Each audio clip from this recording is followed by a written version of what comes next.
আসসালামু আলাইকুম। স্বাগত জানাচ্ছি আমাদের ভিডিওর আরেকটি নতুন এপিসোড থেকে। আপনারা হয়তো ভাবতেছেন হাটে হঠাৎ করে পাট বা লাঠি এগুলো দিয়ে কী করব? এটা আমাদের ফার্মের একটা উপকরণ।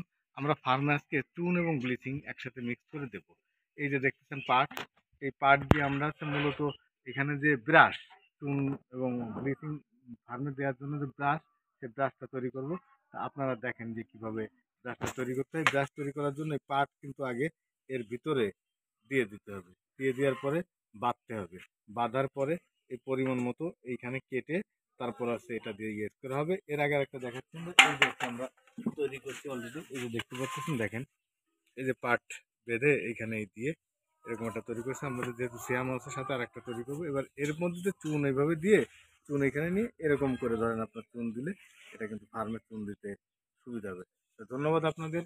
আপনারা নতুন নতুন ফার্মের ভিডিও পেতে আমাদের সাথেই থাকুন। আর এবারের মুরগির চাষটা আমরা চিন্তা করেছি ফার্মের প্রথম থেকে শেষ অবধি একটা ফার্মিং করতে গেলে যা যা প্রয়োজন হয়, যা যা হয় আপনাদের দেখাবো, আপনারা সাথেই থাকুন।